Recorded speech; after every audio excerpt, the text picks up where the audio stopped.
Bien, buenas tardes. Eh, Voy a compartir la pantalla.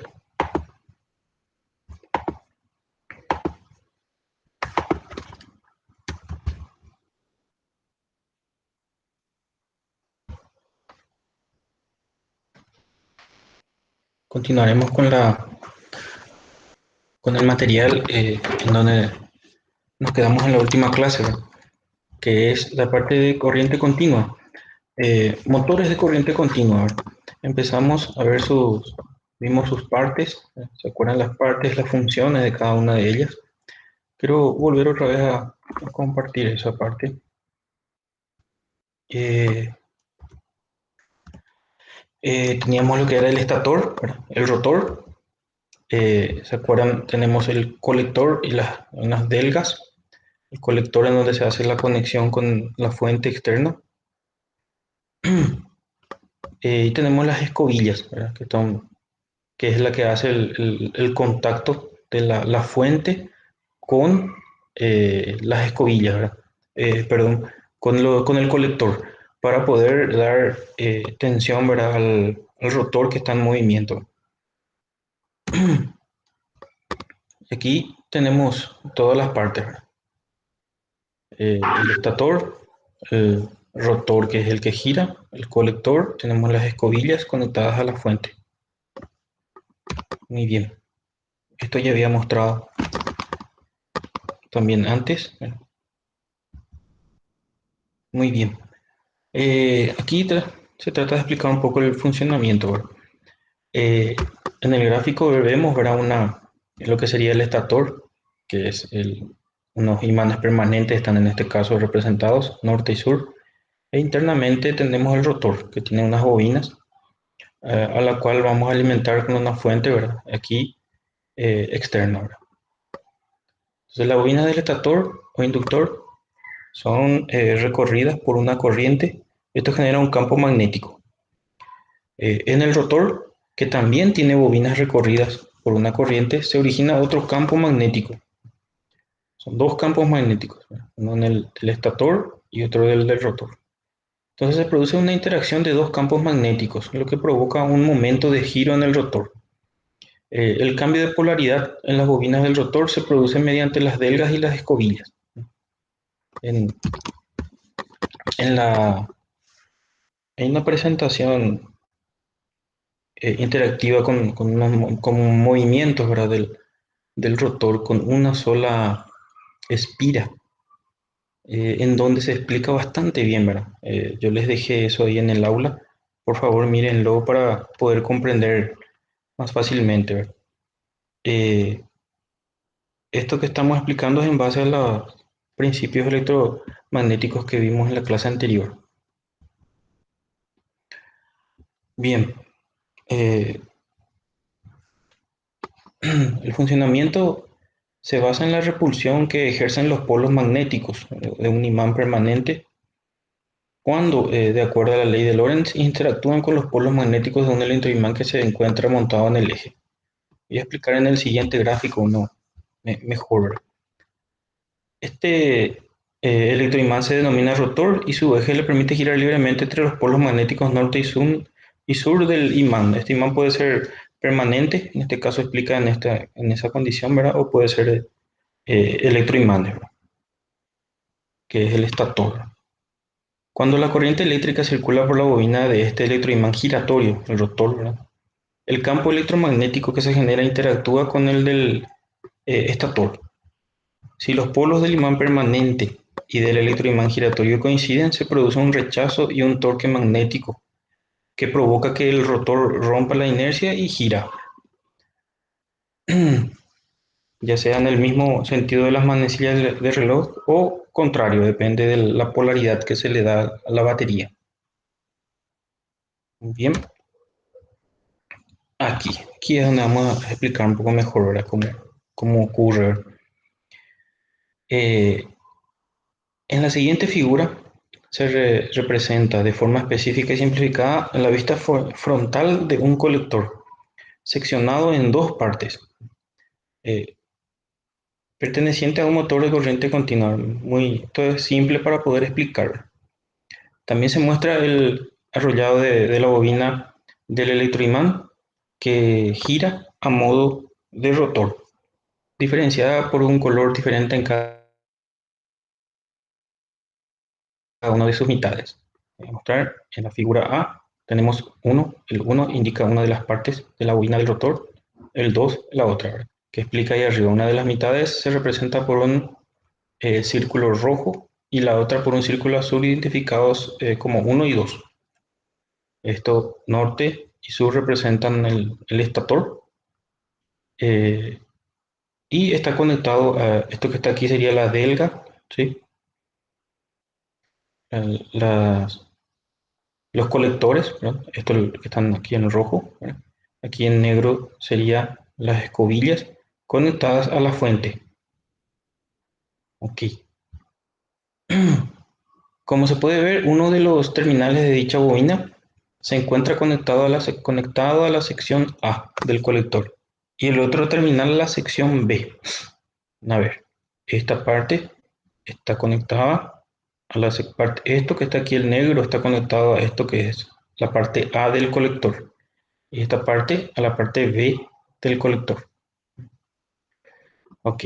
En el motor de corriente continua, el colector sirve para conmutar o cambiar constantemente el sentido de circulación de la corriente eléctrica a través del enrollado de la bobina del rotor, cada vez que completa media vuelta.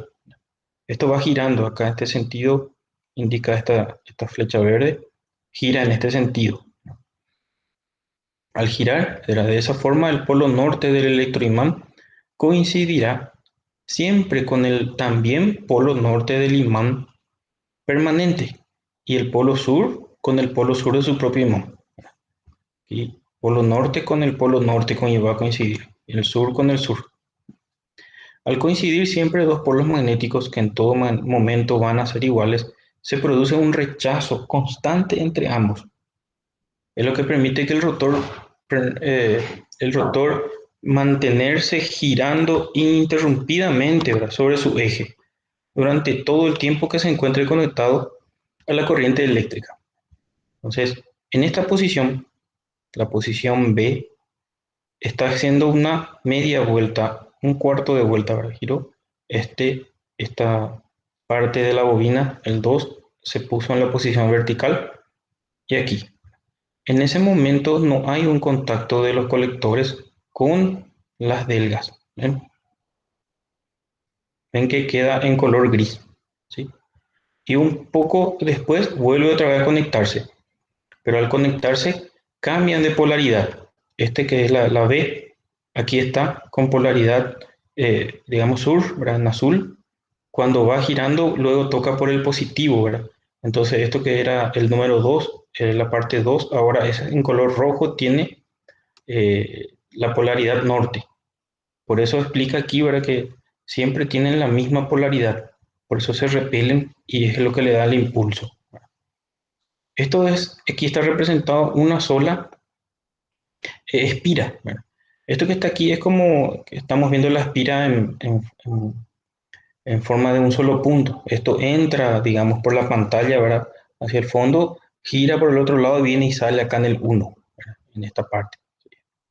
Sería eso y aquí está conectado en sus extremos a la fuente. ¿Se entendió esta parte? Esto está explicado, como se dice acá, de una forma muy simple, con una sola espira. Esto pasa en todas las espiras, ¿verdad? En este mismo, digamos, en esta misma área, dentro de un motor tiene varias espiras, ¿verdad? Dentro de uno solo hay varios hilos de cobre, ¿verdad?, enrollados que forman la bobina. Y a su vez, como este está en plano vertical puede haber otro y otro y otro y varios planos, ¿verdad? Entonces, sobre cada uno de ellos se ejerce una fuerza que hace que se mueva, ¿no? No es solamente uno solo, ¿verdad? Si se pone solamente esto, cuando empieza aquí el movimiento, cuando la bobina está en esta parte, prácticamente va a desaparecer la fuerza sobre él, ¿verdad? Entonces, va a empezar a girar rápido. Cuando llega aquí, como que se va a frenar y luego se conecta otra vez y vuelve a girar rápido. Cuando el 2 viene otra vez la parte de abajo, se desconecta otra vez y va a girar, eh, digamos, entre comillas, intermitentemente, ¿verdad? Como que se va a frenar un poco y va a girar, se va a frenar y va a girar. Pero eso ocurre muy rápido, ¿verdad? La explicación para poder explicar cómo funciona nada más se muestra de esta forma sencilla, ¿verdad? Pero esto está formado por varias espiras que están dentro del rotor. ¿Se entendió?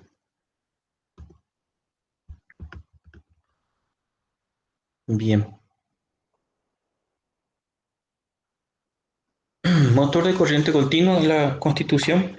Como ya fuimos viendo también acá hay en algunas partes más, ¿verdad?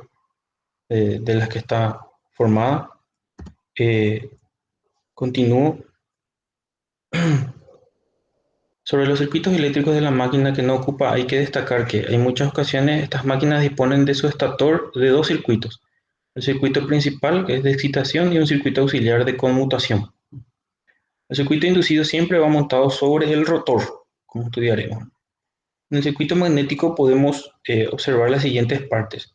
Culata o carcasa, voy a volver atrás, a ver, culata, está aquí, que es la pieza que soporta toda la máquina y sobre la que se fija el resto de los componentes. Suele estar hecha con hierro dulce macizo, ¿sí? Es lo que le envuelve completamente al motor. Después están las piezas polares, también llamadas zapatas polares. Son los núcleos sobre los que se colocan los bobinados de excitación y conmutación. Pueden estar hechos con hierro dulce macizo o con chapas apiladas, ya que en este caso el campo es constante y por tanto no da lugar a pérdidas por creación de corrientes de Foucault. Entonces, la mayoría están hechos de chapas apiladas. A ver, eso sí se llega a ver en varias fotos internas de motores, ¿verdad? Con eso se, se tiene mucho menos pérdidas por corrientes de Foucault, que debido a que se obtiene un mejor flujo, ¿verdad? Del campo magnético. Eh, Todo eso se construyen también de chapas apiladas. No sé si llegaron a ver, pero en los transformadores, también los núcleos internos, como el transformador también es como una máquina eh, que crea un flujo, ¿verdad? Magnético interno alimentado en el primario y se tiene otra tensión en el secundario, ¿verdad? Y está unido de forma magnética, eh, formado por un núcleo y ese núcleo también está formado por chapas apiladas, ¿verdad? Justamente también para evitar estas pérdidas de corrientes de Foucault, ¿verdad? Eso se da también entonces aquí en el motor, en lo que sería su estator. Entre hierro es el espacio de aire comprendido entre el rotor y las expansiones polares, ¿verdad? Es decir, el pequeño espacio que hay, desde aquí, entre hierro es el pequeño espacio que hay donde termina el rotor y donde está el estator, ¿verdad? Eso es pequeño, eso se le llama entre hierro. Y el núcleo rotórico es lo que sería el rotor, ¿verdad? Está constituido por un paquete de chapas magnéticas troqueladas adecuadamente para dar cabida al circuito inducido.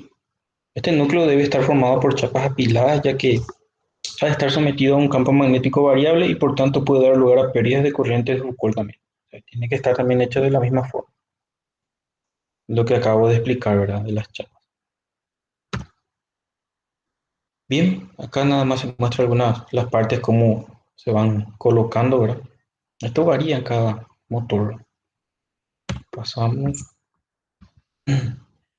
Los El uso de los motores de corriente continua ahora se aplican principalmente donde es fundamental la variación de velocidad y donde se necesita un par constante a baja o alta velocidad.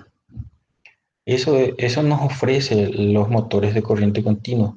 Variar su velocidad no es complicado, ¿verdad? Ya que se varía la fuente nada más y se puede ir variando la velocidad eh, a lo que uno desea. En cambio, eso no es tan fácil en una máquina de corriente alterna, en donde hay que variar la frecuencia. ¿Se acuerdan que vimos en la clase pasada la fórmula en la cual la velocidad depende de la frecuencia, ¿verdad? Sobre todo ahí en corriente alterna hay que variar esa frecuencia para variar la velocidad. Y en cambio en corriente continua es más sencillo. Eh, pero un motor de corriente continua, como vimos ya, es más caro. Es mucho más caro, un mantenimiento diferente, ¿verdad? Entonces, su uso, ¿verdad? Es muy específico. Los motores de corriente continua pequeños, ellos no son tan caros, ¿verdad? Eso sí se utilizan mucho más, sobre todo en, en la parte de juguetes, ¿verdad? Eh, Pequeños juguetes eléctricos, autos eléctricos, pequeños robots que tienen pequeños motorcitos de corriente continua que funcionan a 9 voltios. Eh, Esos son bastante pequeños, ¿verdad? Pero los motores de corriente continua más grandes, ellos sí tienen un mayor costo y un mantenimiento diferente. Para la inversión del sentido de giro, bien de un motor, ¿verdad? Para invertir el sentido de giro del motor de corriente continua, solamente debe invertirse el sentido de circulación de la corriente que recorre uno de los devanados, ¿verdad? Inducido o inductor. Entonces, es simplemente cambiar la polaridad, ¿verdad? De alimentación del motor. Y el motor va a girar al otro lado. Entonces, también eso es bastante sencillo, digamos, ¿verdad? Entonces, se puede automatizar incluso, eh, utilizando contactores o relés, ¿verdad? Se puede automatizar para poder invertir el giro de forma automática, si es necesario. No es conveniente actuar sobre el devanado inductor debido a su elevado coeficiente de autoinducción, por lo que de forma general el devanado es el devanado inducido el elegido para invertir el sentido de giro. Bueno, obviamente el- en una determinada industria, en un equipamiento, ¿verdad? Las máquinas, casi todas, ¿verdad? En general tienen motores de corriente alterna, motores de inducción, ¿verdad? Eh, Asíncronos. Eh, Solamente en puntos bien definidos se utilizan motores de corriente continua, pero en donde hay es fácil hacer la inversión de giro, ¿verdad? Y la inversión de giro se hace con, de forma automática, ¿verdad? Esa forma automática puede ser hecha, por ejemplo, con una automatización, como les mencioné, pueden ser utilizados contactores o relés, ¿verdad? Aunque también pueden tener un mando, ya sería informático, ¿verdad? Se agrega ya un comando, digamos, a distancia a través de un mando por computadora, ¿verdad? En donde en la computadora uno puede tener un sistema SCADA, por ejemplo, que controle y reciba datos de una determinada línea de producción, por ejemplo, en una empresa, en una fábrica, en donde uno puede ver la velocidad a la cual se está moviendo la máquina, la temperatura, eh, en qué sentido está generando, la cantidad de material que está utilizando, cuánto producto está quitando. Todo puede ver eso en un sistema SCADA, ¿verdad? Un sistema SCADA para control y adquisición de datos. Y ese control también se puede realizar desde el SCADA, ¿verdad? Puede hacerse de forma manual o se hace de forma automática a través de algún algoritmo ya previamente definido. Entonces ahí el motor de corriente continua es fácil de cambiar, ¿verdad? Uno el motor de corriente continua, dependiendo de su construcción, uno le deja de dar tensión, ¿verdad? Y el motor para. Al parar, uno invierte el sentido de la polaridad y el motor ya va a girar al otro lado. Entonces, dependiendo de lo que uno desea hacer en la industria, uno lleva no sé, una lata del producto, lleva en un sentido y luego lo hace girar al otro sentido y lo baja en la siguiente. Pues se puede hacer innumerables cosas, ¿verdad? Y todo es movido por motores. Hay unos, hay varios casos también, por ejemplo, esas botellas PET de plástico, eso se suelen, por ejemplo, movilizar con corrientes de aire comprimido también. En esos casos no son motores, digamos, que tengan alguna correa y que esté llevando, ¿verdad? Pero eh, en la mayoría de los casos, todo lo que sea movimiento, todo es motor. Todo es con motores. Bien, ahí termina nuestra presentación, la que les había mostrado aquella vez, ¿verdad? Eh, no hay consultas sobre eso. Ahora veo que están más. Si no tenemos consultas,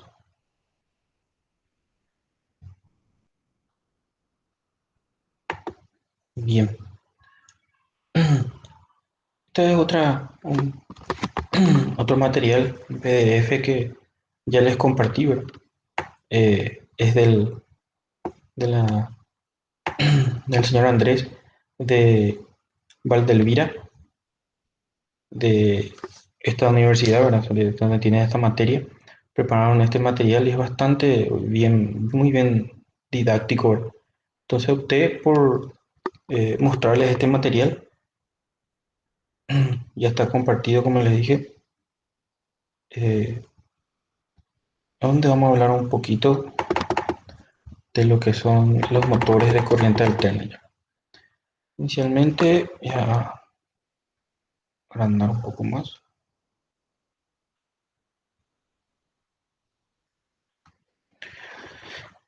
Introducción a las máquinas asíncronas de inducción. Dado que la mayoría de las máquinas utilizadas en la industria están movidas por motores asíncronos, alimentados por corriente alterna trifásica, en este apartado daremos unas ideas muy generales y básicas de este tipo de motores. Yo voy a encarar más también incluso lo que el ingeniero encina ya empezó, ¿sí? Y dar algunas cosas más también. ¿Verdad? Eh, los motores asíncronos constan de dos partes fundamentales, ¿verdad? El estator y el rotor. El estator es la parte fija, está constituido por una carcasa en la que está fijada una corona de chapas de acero al silicio provista de unas ranuras. Eh, las bobinas de sección apropiada están dispuestas en dichas ranuras formando las bobinas que se dispondrán en tantos circuitos como fases tenga la red a la que se va a conectar, ¿verdad? Si va a ser monofásico o trifásico. Estos serían cada una de bobinas, ¿verdad? Eh, están compuestas por conductores de cobre. Ese conductor está aislado. La otra vez les comenté que tiene un esmalte, ¿verdad? Eh, que separa, no permite que el conductor esté, o sea, que el cobre esté en contacto uno con otro. Y el rotor es la parte móvil del motor. Está situado en el interior del estator y consiste en un núcleo de chapas de acero al silicio apiladas que forman un cilindro, en el interior del cual se dispone un bobinado eléctrico. Y los tipos más utilizados son estos dos. Son llamados, uno es rotor de jaula de ardilla y el otro es un rotor bobinado. Vamos a explicar cada uno. Aquí vemos el rotor, el que está internamente, que está en movimiento, el estator, o la carcasa que envuelve todo esto. Esta parte hay una parte con un ventilador que está conectado al rotor que gira para mejorar también la ventilación, la refrigeración del motor. Y aquí tiene una caja de bornes para conexión del motor.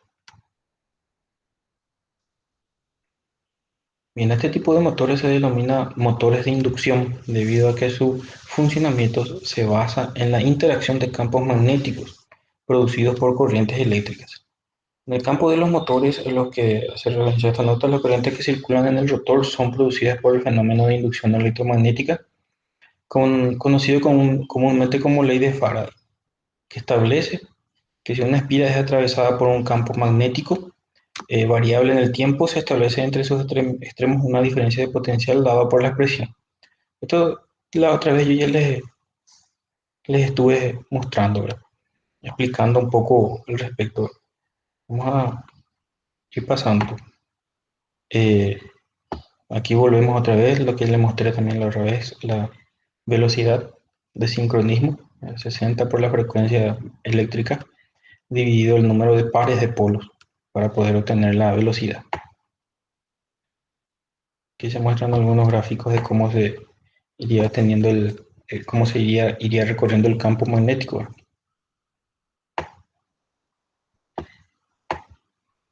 Estos son algunos cálculos de las velocidades, ¿verdad? Para un número de pares de polos igual a 2, por ejemplo, en RPM se puede obtener la velocidad, ¿verdad? Que sería 60 por 50 o 60 Hz, depende de qué frecuencia eléctrica sea la que se tiene, saldría, ¿verdad? Cuanto más pares de polos se tienen, la velocidad es menor. Bien. En los motores eléctricos, la velocidad de giro del rotor es ligeramente inferior a la velocidad de giro del campo magnético del estator, debido a la fricción del rotor en los cojinetes, rozamiento con el aire y a la carga acoplada al eje del rotor. Por tal motivo se le conoce a estos motores con el nombre de motores asíncronos. Entonces, esto que está aquí, este párrafo, explica, ¿verdad?, por qué se le llama asíncrono. Cuando es síncrono es porque el motor eh, tiene un giro igual al giro del campo magnético del estator. Los dos tienen la misma velocidad, por eso es síncrono. Cuando pasa esto que se explicó en este párrafo, el campo del estator gira más rápido que la velocidad de giro del rotor. Entonces, como que uno trata siempre de seguirle al otro. Entonces son asíncronos, no tienen la misma velocidad.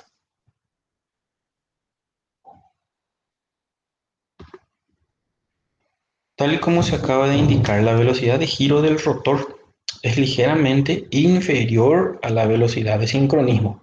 A esta diferencia se le da el nombre de deslizamiento, que se expresa generalmente en tanto por ciento, referido a la velocidad de sincronismo. Se le designa con la letra S, está dado por esa expresión, ¿verdad?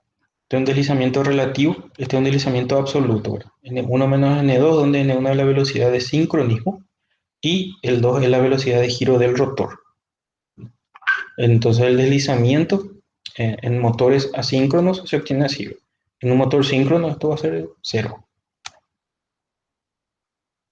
La frecuencia a que están sometidos los conductores del rotor es, perdón, los conductores del rotor es Fr igual a S por F, donde F es la frecuencia en Hz de la red eléctrica de alimentación al motor. En nuestro caso es 50 Hz.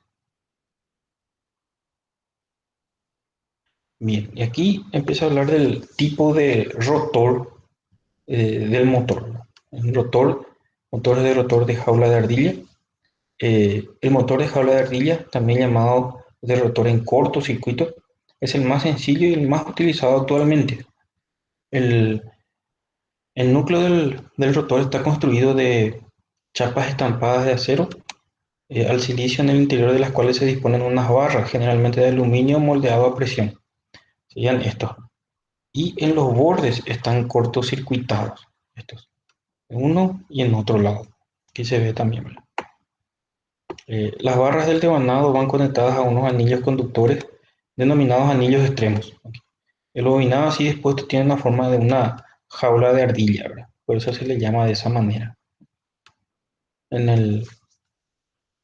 el video también que colocamos para que compartimos con ustedes, ahí también se explica en forma eh, didáctica esta definición, ¿verdad? Muestra también ahí.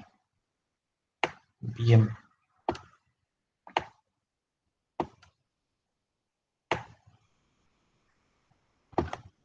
muy bien. En honor al tiempo, ¿verdad? Creo que ya hasta aquí podemos llegar con la clase. ¿Tienen alguna consulta?